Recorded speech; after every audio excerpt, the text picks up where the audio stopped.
This is the second of two videos.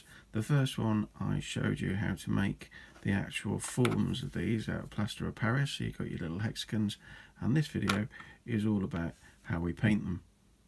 So in part one of these two videos we made these, and in part two what we're going to do is we're going to paint them so that they look a little bit sort of lava-y with a bit of heat flowing through them there. And first stage is just very simple. I'm going to paint them all black. So turning all these bases black isn't very difficult. All I use is some really cheap black paint, so it's Crawford Black stuff. It's quite thick, so I've watered it down. It's probably about 60-40 water to paint in here, and then it is simply a case of splodging it on. And this is not a very sophisticated process, and so I'm just gonna splodge these on and get them all painted up, and then we'll come back when they're all black all over, front and sides and the back.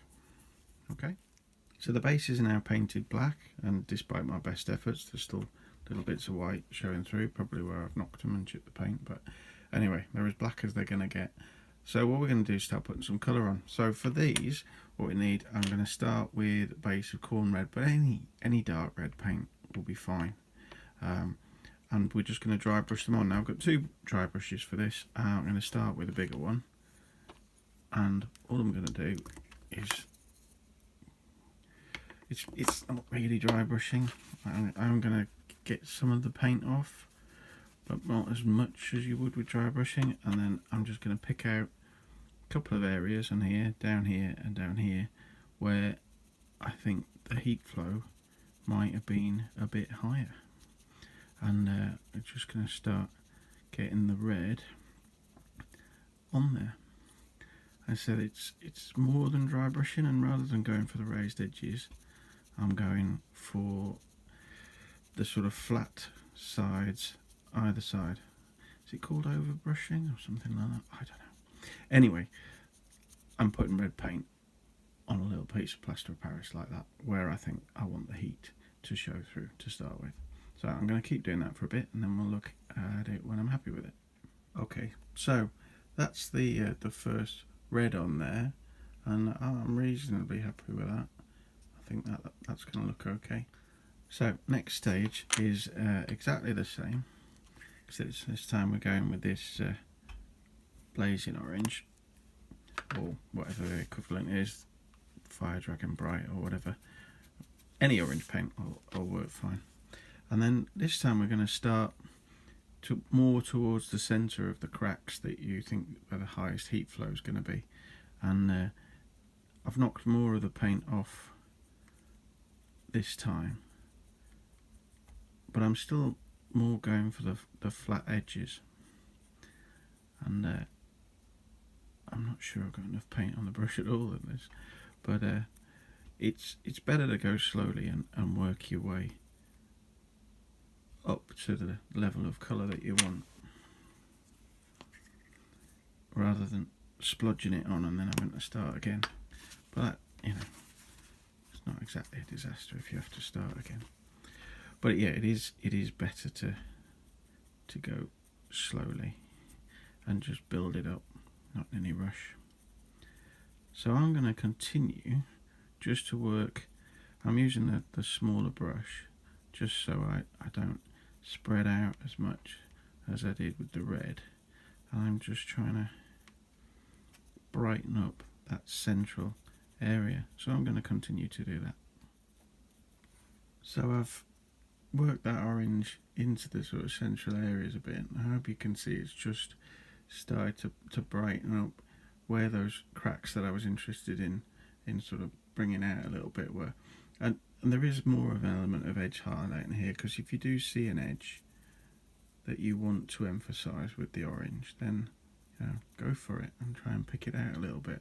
But it's a pretty random process. It's entirely up to you how you want to go with it, and what the base sort of says to you. But I'm happy with that. So the next stage is going to be to put the yellow in, and that's quite a different approach. So we'll start that now.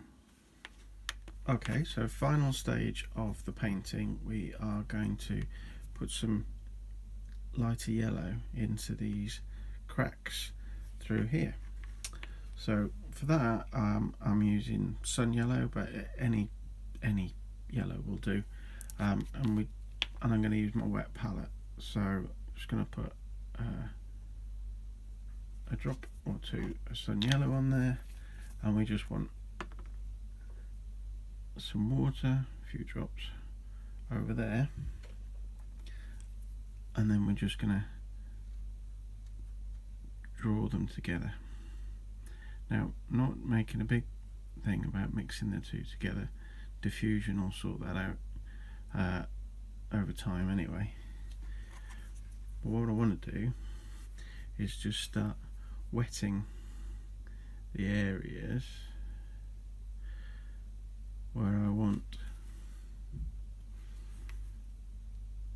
the yellow to flow.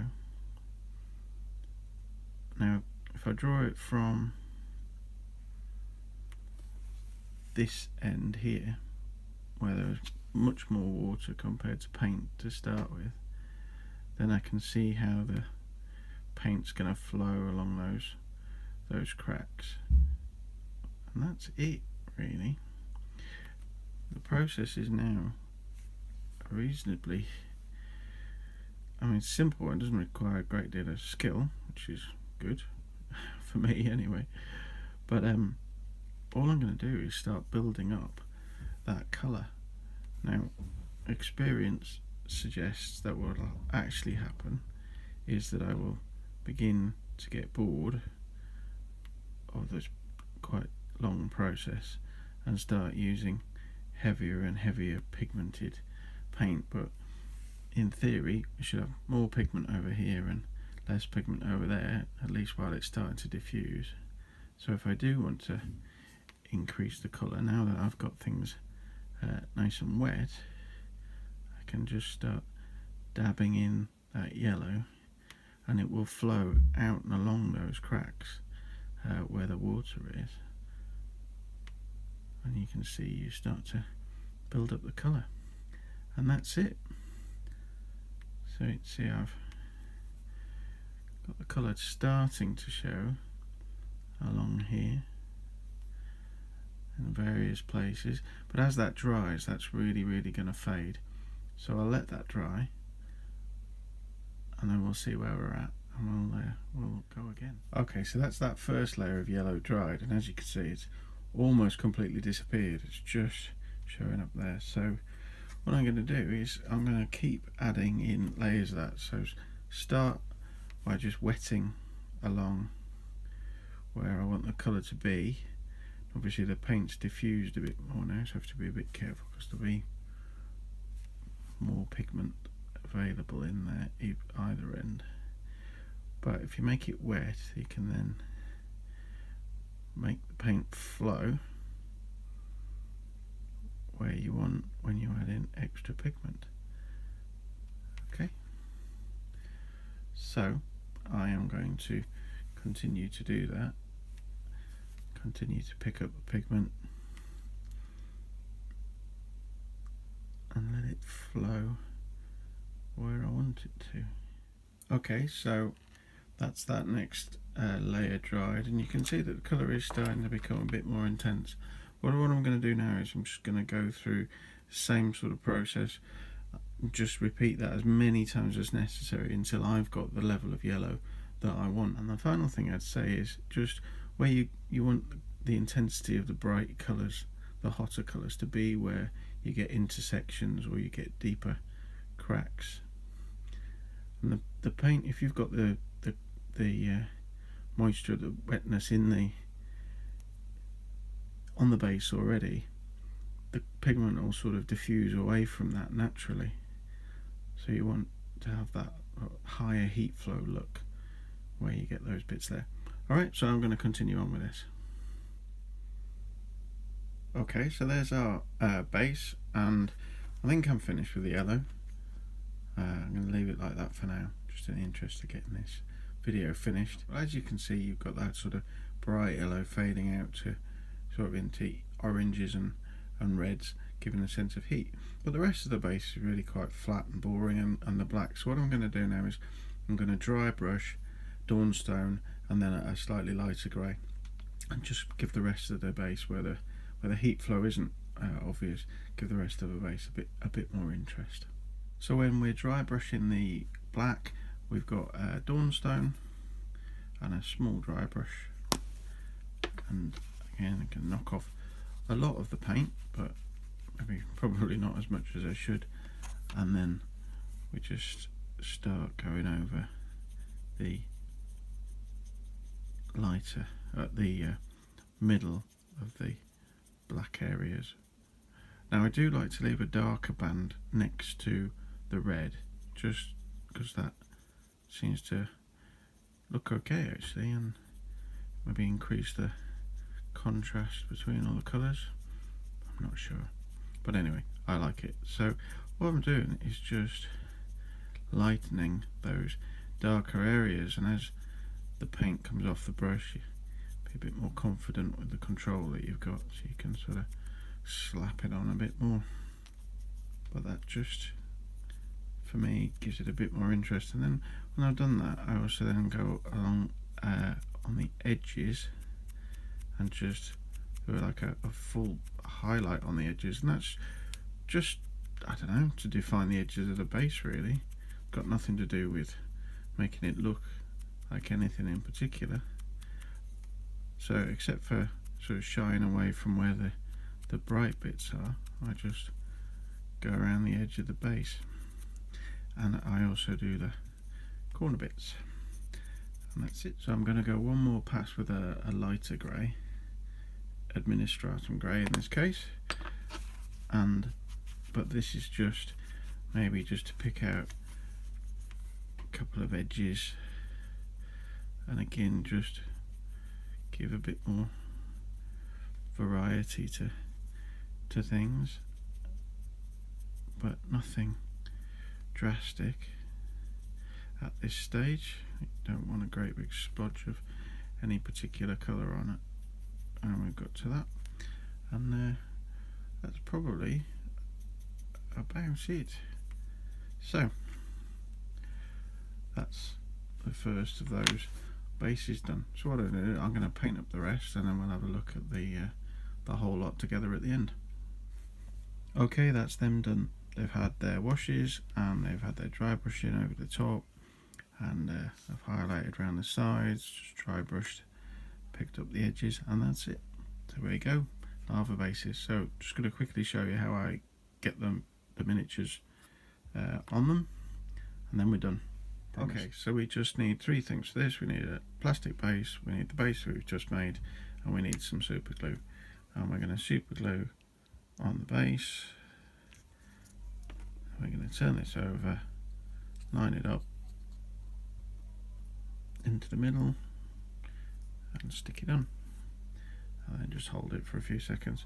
It doesn't take long to catch, and you can put it down. When our base is dried to the bottom there, and you've given it a while just to make sure it's properly set, you need to put a little pin.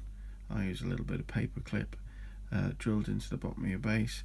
Decide where your miniature is going to go, put him about there, and then all you do is use one of these to drill a hole through your base. So it's going to go about there. Don't press too hard, just let the drill do the work, otherwise all that will happen is that you crack your base. There we go. So we're through, and then you just work the miniature, that little pin, through into the bottom. And again, don't force anything, because that way you're just going to cause problems and bad things will happen. There we go. There's our miniature on our base. So that's it. That's the end of part 2, where we painted these little gypsum bases, and I showed you how to put a miniature on them. I've put a PDF of the whole process on my website, gaming5d.com. But other than that, thanks for watching.